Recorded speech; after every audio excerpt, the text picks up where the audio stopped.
Hey, everybody. Yes, hey, the two people that saw me yesterday at the boot camp, they already know what I'm expecting. All right, let's do this again. Good morning, everybody. Good morning. Cool. Just because we are, still collecting ourselves as a crowd and starting the day doesn't mean we can be high energy. All right, so first of all, to set the scene, raise your hand if you have no fucking idea who I am. Just be proud. There you go. I like the enthusiasm in that. Yeah, motherfucker, I don't know who you are.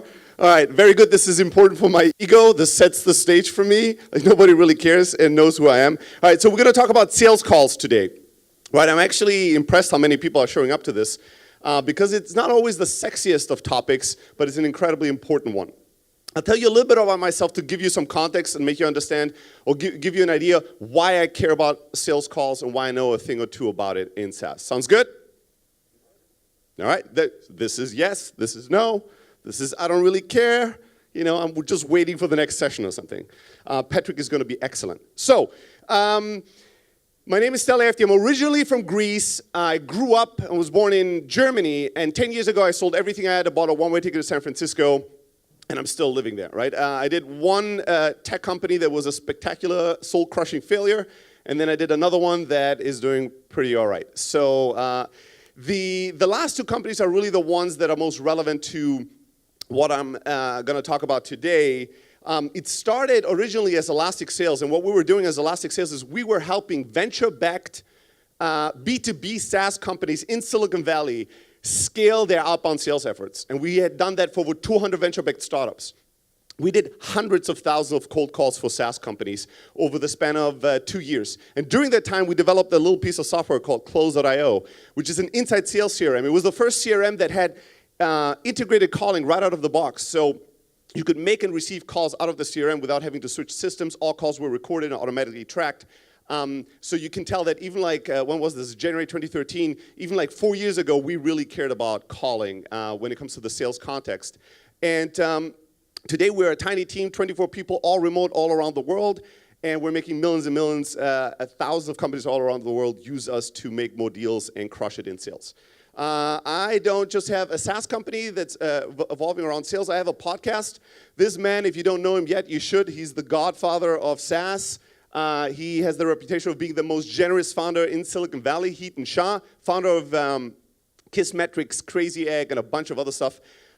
Twice a week for 20 minutes, we talk about anything and everything. Tuesdays usually super tactical, how to do sales calls, how to put together landing pages. Fridays, we talk about whatever the fuck we want, like the death of our parents and how that affected us, or religion in startups, whatever the fuck we find like interesting to discuss. Check it out, thestartupchat.com. All right, I'm gonna give you the goodies right away. So I've written a bunch of books. There's tons of sales scripts, sales templates, email templates, cold templates, everything in one link packaged up just for you. If you send me an email with the subject line bundle motherfucker to steli@close.io, you'll get a link with all my shit. Sounds good? All right.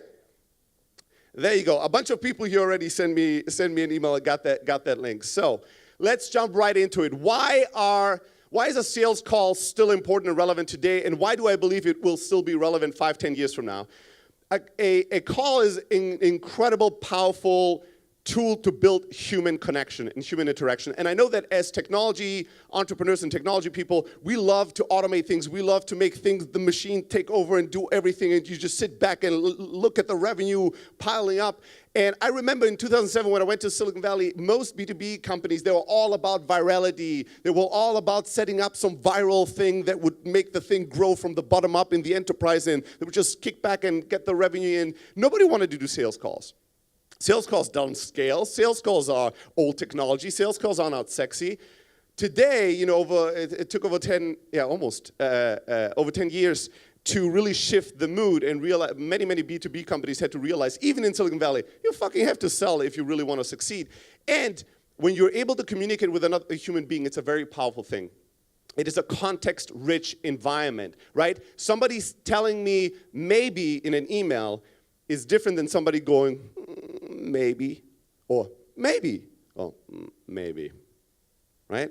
I said the same word 3 times, but it meant something different, right? My body language, my tonality gives you more context, gives you more data, more information to compute and interpret and understand another human being. So when you do surveys, when you do emails, when you commute with chatbots and all that shit is awesome.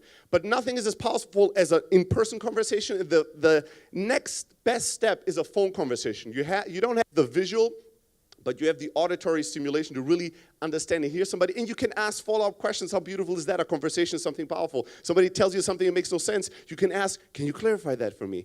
I'm still trying to understand you better. Why is this what you're looking for? You can't do all that shit in many other contexts. And you don't get the kind of information that you need to truly understand. If you don't understand your customers, you're going to lose them. Whoever understands the customers best, sooner or later will get them. Right? As simple as that. Make sense? Cool. So, doing calls with people is a powerful tool. You might have to do it with all your prospects. You might only have to do it with some. And even if you can't scale it with any, in the early days, I would advise you to do it, or once in a while to do it, just to stay in touch with your customers. Most dangerous thing you can do is get out of touch with your customers. And that's something that's going to automatically happen. The faster your business grows, the more you're not going to know anymore what your customers think, what they feel, what their fears are, what really is going on in their life. All right, so a few things when it comes to calling. One of the reasons why calling sucks, right, and I've done probably hundreds of thousands of cold calls in my life. One of the things that really sucks and why people don't really like it, one is that rejection is really personally felt, right? It's different if somebody doesn't click my link on an ad. I don't give a shit. Or if somebody clicks my ad and doesn't sign up for my landing page, it doesn't really hurt. But if somebody on the phone says, fuck off, doot, doot, doot, that hurts. That's a painful experience. That's why it's so healthy. That's why you need to experience it once in a while. That's one. But the other thing is that it's super inefficient. You call a ton of people, and you're not really reaching that many people. This is when it comes to benchmarks. One of the most important number you need to know when it comes to sales calls is what is our reach rate. Reach rate indicates how many times did I actually had a human being on the phone that was relevant to what I was doing. Not the secretary, not a voicemail, not just the ringtone. I talked to somebody that was the person I wanted to talk to.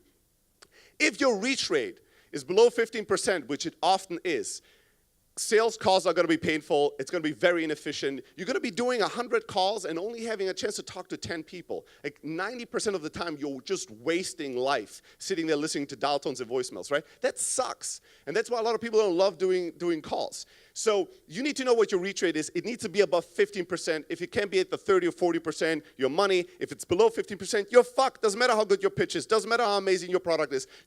Sales calls are going to be a difficult, painful thing to do and a very, very inefficient thing. Make sense? Cool. Thank you, one person. All right. You wanna understand your reach rate, how many people do we dial? How many people have we reached? Of those that we've reached, how many truly qualified to buy our product? And out of those that qualified, how many did we close? That's the funnel you need to keep track of.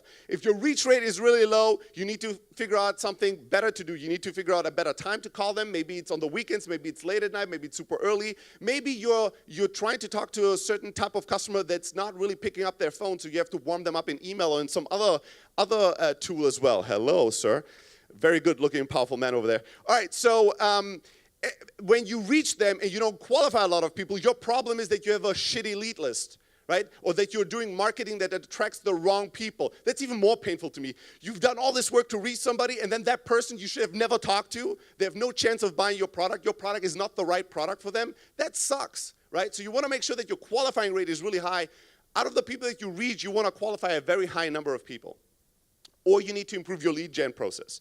And out of those that you qualify, so this is somebody you've talked to, and they and you both agree in one way or another that this is a good fit, out of those, you need to close a shit ton of people. Otherwise, or you just suck in sales, or that's the only real answer to this. Your sales process sucks at that point, right? But this is not the problem that most people have. Most people don't have a problem that their sales process sucks. Most people have a reach rate problem or qualifying problem when it comes to calling. All right. When you think about the sales call for SaaS, I want you to think about it just like a product. Think UI, UX. What is the user experience when I call them? That's what nobody ever does. That's why sales calls suck. It's because the person that's calling you is completely selfish, right? It's like me building an app that all it does is trying to get my credit card. Anytime I click anything, it just wants my credit card. Like, I wouldn't fucking use that thing. When people call you, you need to try to understand what is the journey of the person on the other end of the line, right? Step number one is I need to reach you, right? Once I've reached you, I need to sound good. You're like, sound good? That sounds superficial. Yes, it's pretty important. You need to sound good, and I'll explain to you in a second why that is critical, foundational to the sales call. If I reach you and I sound good, I need to ask a bunch of questions, trying to understand you, trying to build a relationship, trying to get some insights. And once I truly understand what's going on, I'm probably going to have to manage some objections. Right? There's going to be some problems, pricing, timing, something that's going to stand between you and I and us working together. And once I've done that, I have to go for the close. That's really it. It's as simple as that. 5 steps, and we'll go through all of them together. Step number 1, reach people. I've talked about this a little bit already in the beginning. Here's a bunch of tips on what to do. When it comes to inbound leads, people that come to your site, your landing page, put in their information, give it to you voluntarily. You have to find a way to call them within 5 minutes. If you call them within 5 minutes, your reach rate, and this actually sounds wrong, but it's scientifically proven. There's a research project at some university that proved that you have a 100% higher reach rate when you call within 5 minutes than if you call 10 minutes later, an hour later, a day later. I know for a fact that if you call like a day or two later after people giving you their contact information, your reach rates is going to be very similar to cold calling reach rates. Doesn't that suck? Somebody came, gave you all that data, said, yes, I'm interested, please call me, please talk to me. And then when you try to get in touch with them, it's for you the same experience as if they've never given you anything. That sucks.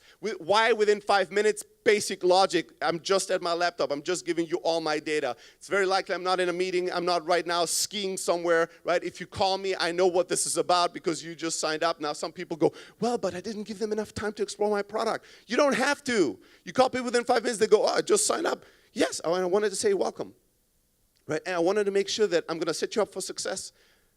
I know that you want to sign up, you want to explore our trial. Let me ask you 2 questions, and I'm going to guide you so you get the most out of the trial and you understand immediately if this is right for you or not. Nobody complains about that, right? Call inbound leads as quickly as possible. It makes a massive difference. If you call people that are not inbound leads, make sure that you truly understand your customer. Again, customer insights is key for success. So sometimes if you call high executive at bigger companies, sometimes calling at unusual times is a really good idea, right? Sunday evening is sometimes a really fucking good time to call because a lot of people that are like CEOs of companies, they go to the office Sunday evening to prepare the week because nobody's fucking there on Sunday so they can get some work done, right? It might be super early in the morning. You might be like you're super late in the day. Usually Monday at 9 a.m. is not a good idea. Just like Fridays at 4 p.m. It's not the best idea. It might be different for you. It might be different for your customer, right? There's no general answers here, but you need to experiment, really try to understand who is my customer, when do they pick up the phone, when is a good time to talk to them. And then once a quick word. I know Calendly, the founder of Calendly is going to talk today. Go check out his talk, cool tool. When you have agreement with somebody that you're going to talk to them, make sure that you do whatever is in your power to remind them, make sure that that call happens. Nothing is worse than scheduling a call and then calling them, scheduling a call 2 weeks out and then calling them and expecting them to know and remember and not cancel and not. They're not going to show up. So it's your job a week before to send me another email reminding me, reselling me on the idea why we're talking next week. And then the day before you might text me or tweet me, hey, I'm really excited about tomorrow. And that doesn't guarantee, but it definitely increases the chance of somebody picking up the phone. Sounding good. Here's the deal, and you've heard this. This is an effect that's been repeated so often, it's hard to compute. It's hard to actually listen and truly understand this. But when it comes to human communication, right, the content of our words is really the most insignificant part, right? We know that body language is like 70% and what we say is 30%. On the phone, it's reversed. Tonality is the dominant communicating factor. Who disagrees with this? Raise your hand. All right, well, I'm on stage, I have a mic, so this is a request for only the bravest of the brave. All right, so we're all in agreement with this, right? So now, how do you sound good on the phone? Here's the basic thing that happens. Let's go back to user experience, right? So you're calling me, I'm picking up the phone. Now think about me. When I pick up the phone and it's a number I don't recognize, it's a voice I don't recognize, what do I think? I think, who the fuck is this? Who the fuck is this? Who the fuck is this? Who the fuck is this? Is this a salesperson? Oh shit, how do I get off the phone? How do I get off the phone? How do I get off the phone? That's my experience. That's my user experience. It's like, who is this? Does this person want to sell me something? Oh shit, yes. All right, no, not interested, no this, bye. Right? That's what I want to do. Like, who is this? Who is this friend? Fight or flight, flight, right? Like that's what's going on in my mind. So the first few seconds, The way you sound will create an imagery in the person's mind. You know, it's not as solid as a real like hallucination, but it is there. We imagine somebody when we hear somebody's voice. And based on the energy, based on the tonality, we will imagine different people. And that will influence how we feel about what those people say. So if you call me and you don't sound excited, you don't sound enthusiastic, and I'm not meaning in a fake salesy, like, hello, I'm calling from blah, blah, blah enterprises. What a beautiful day today. Just shut the fuck up. Nobody talks like that, right? It's kind of dirty. I want to take a shower after I hear that, right? That's like kind of like, don't be fake, but be enthusiastic, motherfucker. Like, if you are not excited about calling me, why the fuck should I be excited about talking to you? Right? You interrupted me. You're calling me. You better be in a good mood. And I don't care if you feel like it. Get into it. Find a way to feel like it. Right? If you call me and you're like, yeah, hello, I'm already dead. I'm like, oh my God, this is somebody, I'm imagining somebody in gray, like not really well-fitting clothes in a little cubicle, contemplating suicide right now. I'm like, I just don't want to be in this room with this person. So you need to sound excited. You need to sound like you have some kind of authority, that you're somebody that knows what they're talking about. Now, how do you do that? A few things I'm going to run you through this very quickly. The best thing you can do, you don't need to read books and learn body language and tonality and all that. All you have to do is get in a good fucking mood. Find a way to do it. Some people listen to music. Some people have to work out or run. Whatever the fuck it is that you need to do, do it. Make sure that when you're on the call, you're professional. Part of being professional meaning having good energy so the people that listen to you are uplifted. I want people to smile when they talk to me. I want people to be like sitting upright without noticing it while they're talking to me. I want people at the end of the conversation with me to feel more energized than after it, right? Did I give them energy or did I suck energy out of their life?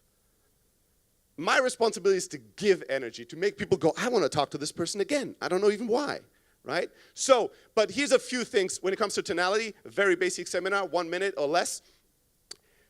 Talking tempo matters. When we talk very, very slow, usually, on average, human ears will interpret this as this person not very bright. Right? When we talk super fast, it's hard to listen to. A, it's very tiring, but B, we will make the assumption this person is not very careful. This is somebody that just runs around and is chaotic and is just like so fast that we cannot follow. What you want is you want to be a little faster than average. Because if you have a good tempo in terms of your communication, quickness. We associate that with mental quickness if somebody communicates a little quicker than average. Tonality, same thing. You're too loud, you're aggressive. You're too low, you're timid. You want to be a little louder than average. Right? You want to be sounding a little louder than average because that we translate as confident.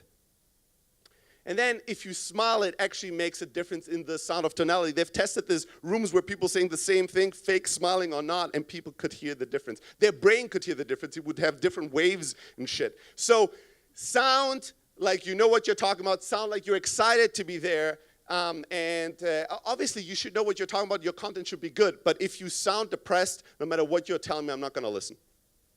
Ask questions. I'm not going to go into too much detail here, but your communication in sales should always be dominantly driven by the other party talking, right? She who asks the questions leads the conversation. That's it.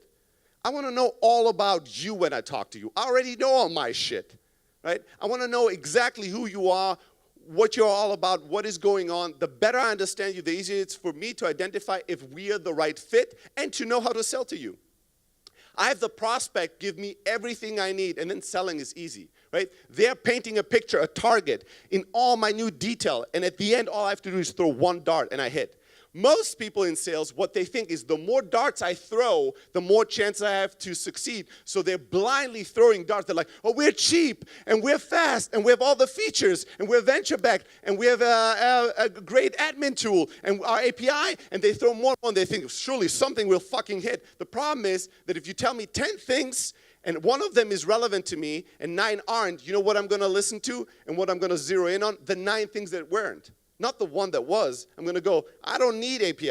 Like, motherfucker, I said 9 other things. Yeah, but API is really not what we need. Like, God, but I said other things as well. Yeah, but API is really not. So I don't do that. I talk to you. I learn all about you. I learn about what you care. You care about the fucking admin tool. I go, let's talk about our admin tool. And I tell you all about it. And I go, is there anything else we need to make this deal happen? No. Boom, let's make it. Yes, I also need to know about the API. Beautiful. Tell me more about it. Why do you need it? How do you need it? When do you need it, right? And then we'll talk about that. I'll let you tell me what I need to talk about and what I don't need to talk about and how to close the deal. And then closing is very, very easy. People will have objections. Salespeople are like, oh my God, why again this pricing question? Motherfucker, so you have a job, right? Congrats, that's your reason for existence, is resistance, right? There's no resistance, there's no reason to do the job. So what you need to do, instead of being annoyed by objections, here's the deal with objections. They're always the same. No matter what it is, you're going to have a top 10, top 15 list that you hear again and again and again and again. And here's what happens with you. You get annoyed by that. You're like, every day I hear this shit. Well, motherfucker, why don't we prepare for this if we know it's happening? I'm calling you, and I know you're going to say something, and then I'm annoyed that you're saying it. To me, that's just irrational. That's just dumb, right? Embrace reality. If I know that you're going to say your price is too high, I need to manage it. I need to work with it. I need to expect it. I need to be excited. I call you, and you tell me, oh, the price is too high, and I go, beautiful. You know, at this point, my best customers always said the same thing. Let's talk about fucking price. I need to be excited about it. I can't be like, well, yeah, we're a little pricey, but you know, times are hard. Like, shut the fuck up. So write out the top objections, create a document in versions, update it every 2 weeks. Eventually, once you scale, you can do it once a month or once a quarter. Write down what are the top 10 objections we have, and write down a good answer. It doesn't have to be the best answer. It has to be a short answer. 2 sentences max, that's it. Again, you know what most objections are? Most objections are a transition between confidence. I'm telling you something that makes me uncomfortable or that I'm fearful about, and you need to instill confidence and comfort in me back, right? I'm like, oh, how about security? Doesn't matter what you're going to tell me. In reality, will anything you say really make me an expert in how secure your system is? No. Do I know if you're truthful or not? No. Am I a security expert? No. So what the fuck are we talking about security? You know why? Because I am fearful. Because my boss is going to ask me about security. Because I need to have some ammunition in different meetings. Because I got burned last year. Something happened. This is a matter of concern. You need to make me comfortable. That's it. Don't give me a fucking PhD education in security, computer security. Don't get annoyed and don't get flustered and don't compute the answer in real time. Have you ever done this? Where somebody asks you something and you come up with the answer in real time? How does this go? Usually it goes something like this, right? You're like, you're looking all the way up in the moon. Well, trying to find an answer. That's security. It's a good question. Well, we're doing a lot of things. So one, for instance, is that we try and encrypt everything and SSL and this and that and the other. And you're just searching for fucking things and you talk and talk and talk. And do you talk too much? Yes. Do you talk way too long? Yes. How much confidence and comfort do you get when you ask somebody something critical and they have to do, let me see, and they talk for hours, right? What you want to be able to do is answer something in very concise and precise ways.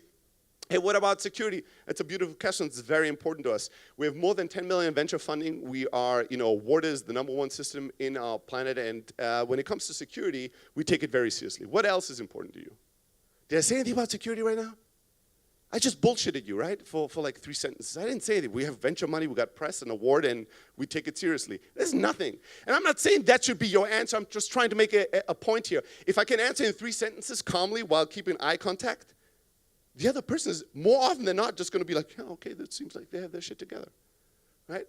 It's dumb, but it's human. We're emotional. We're not totally rational. Once computers buy all the products, we can build bots that sell all the products, and then just computers can talk to each other, right? And it's going to be a beautiful world potentially, but as long as humans are involved in the buying process, there's going to be irrationality, emotionality, and all kinds of other weird things happening. You either embrace it or you suffer the consequences. All right. Here's the #1 mistake that people make when they're on sales calls. They don't go for the close. It is ridiculous. Here's how sales calls often in SaaS, and I've heard thousands of CEOs and founders on sales demos, on SaaS demos, on SaaS sales calls. They always have a pretty good start. They always kind of start kind of energetic, and then they just like fade in energy. They don't have the stamina. And at the end of the 1 hour conversation, please don't have an hour conversation. Your sales call should be 30 minutes. Get to it. Get to it. Be busy. Get to the important things. Don't fuck around for 60 minutes, 90-minute demos. Kill me right now. So nobody can compute all this information that long. So at the end of these calls, here's how they usually end. They end with something like, thank you so much for your time. And we're going to send you more information. And then whenever you guys are ready, just let us know about the next steps. What? That's the end of your conversation? That's how you close? Let's push our responsibility over there, and we're going to lean back here and wait for them to make the buying decision on their own. Fuck that. Ask for the close. I'll give you a very simple technique. One of the most powerful ways, one of the most powerful sentences in sales in the world. It's very simple. It goes like this. What would it take for you to become a customer of ours? You can ask this question multiple times, and you can ask it early. Hey, what would it take for you to be? Hey, now that we figured out that this is a good fit, let me ask you, what would it take for you to become a customer of ours? And then what you do is you follow up until you arrive at a virtual moment in the future where they buy. So when they go, well, we have to go back to the team and evaluate this, you don't go, cool, all right, thank you, goodbye. You go, all right, and once you evaluated it, what happens next? Well, next we would set up another call with more stakeholders to really dig a little deeper.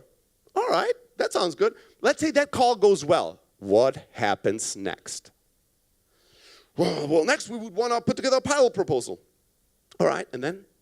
How long does the pilot typically go? What are the KPIs for success in a pilot? How much budget do we have? Tell me more about it. What are the stakeholders? All right, let's say the pilot is ended, and we checked off all the boxes. What happens next? People just assume that people on the phone, they just go, oh, a pilot? Okay, and then after the pilot, they're going to buy. All right, a pilot sounds good. I'm going to prepare the pilot. Shut the fuck up. We don't know that. What happens next after the pilot? Well, after the pilot, you have to talk to procurement. Ooh, all right. And what happens after procurement? Well, you have to talk to legal. And then, are we in business now? No. You have to take to my grandmother. She's going to read your palm and your future. All right. And then when grandma says yes, what do we do then? Are we in business? Yes. Then we are in business. Now I have a roadmap from this very moment to the time they're going to buy. Beautiful. Now I can decide, is this too long, too difficult? Are there any hurdles? How am I going to manage the process? Also, they might tell me things I don't like to hear. Like, hey, what would it take for you to become a customer of ours? I don't think that's going to happen. Most people are like, oh, I didn't want to hear that. I go, ooh, a moment of truth. I lean in, I go, awesome, thank you for the honesty. What am I missing? We've been talking for 30 minutes. It sounded to me like this is a good fit. Obviously, I'm missing some really critical things. Enlighten me. What's going on? Well, yeah, we don't really have a budget set aside for this till 2025. I just wanted to get informed on the market. Now I know I need to do a better job qualifying. Oh, I'm just the intern. I've never bought anything at this company. Now I know I need to do a better job qualifying. Oh, I've seen 5 other demos, and your product I like the least. Ooh, hurts. Healthy medicine for my stupidity. Tell me more about it. What did you like about the other products? What didn't you like about us? When somebody says no, when you ask them for their money, their business, it's a moment of truth. It's a beautiful opportunity. A few words before I wrap this up. Sales scripts. I know most of us don't like them. You can tell I like to rock and roll. I never enjoyed having a sales script. I always wanted just to talk like a human being. But it's dangerous not to have them. You want to design a basic sales conversation where you thought it through. You thought through the user experience, the beginning, the middle, and the end. Now, if somebody is in the moment empowered and creative to go out of that and be better than that, they're welcome to. But salespeople have good days and bad days, and on bad days, everybody can fall back on something that works. It doesn't have to be word for word. It doesn't have to be robotic. It has to have a structure, thought through. I can't just wing every call, because if I just had a huge argument with somebody and I call somebody, I don't know what I'm doing. Or if I'm talking to a prospect that's very dominant, they might take over the conversation and run with it in all kinds of weird ways, and I'm not going to be in control anymore. You want to use scripts to train people, onboard people, scale things. You want to, again, think inversions every 2, every 4 weeks. You want to talk to the sales team and go, does this still work? Do we have problems with this? When we talk to people, does it work? Are they empowered? Do they close? Do they buy? I'm going to share just the beginning of a sales script that we use, and if you want it, it's going to be in the package of the bundle, motherfucker. This is what we used when we started doing elastic sales. I was cold calling companies for 2 weeks to see if any startups would want to give us thousands of dollars to do sales for them. And within 2 weeks of cold calling, no website, no brand name, I was Steve Eli, I was faking it. We just wanted to see if there's a market out there. We had 7 companies that wanted to pay us a lot of money for this. Here's how I would call people. I'd say, hey, my name is Steve Eli. I'm calling some startups in the area to see if there might be a good fit for a beta program that we're currently running. First question is, who the fuck is this? My name is Steli Efti. Why is he calling me? I'm calling some startups locally to see if there might be a good fit. Locally, it suggests that I might also be close to you. Close to you might mean I might be similar to you. And I'm calling startups for a beta program fit, right? So I would call startups. They know the lingo, they had beta programs, and I'm just trying to find out if there's a good fit. I'm not saying I want to sell you something. At this part, the other person goes, okay, what is it? So I go, what we do in a sentence, and I would even do this body language on the phone. What we do in a sentence, and this suggests is only going to take one sentence. Relax and listen to me, right? What we do in a sentence is we offer startups with a sales team on demand. Does that in general sound interesting to you? At this point, if they said no, I said, interesting, tell me about your sales process. When they said maybe, I said, interesting, tell me about your sales process. And when they said yes, I said, interesting, tell me about your sales process. It didn't fucking matter what they said at this point, but I needed them to say it. I needed them to get it out of their system. At this point, they and I, we were both not educated enough to know if we could work together. But once I told them the elevator pitch, they had an opinion. And I needed them to get the opinion out of their system. Because if they're thinking no, I cannot talk to them anymore. If they're thinking maybe, I cannot talk, they need to say it, release it, and then I would just keep going on with my call-film part of the script, asking a bunch of questions and going for the close. All right, that's it. My time is up. The next guy that's speaking is Patrick. He's a very attractive and powerful man. He's probably the most knowledgeable, he's the most knowledgeable person in SaaS pricing. My friend and co-conspirator at the Startup Chat, Heaton Shah, anytime he gets a pricing question, he just forwards it to Patrick, right? So stick around and welcome with me on stage, the one and only Patrick from Price Intelligently. Jeez. Thank you, guys.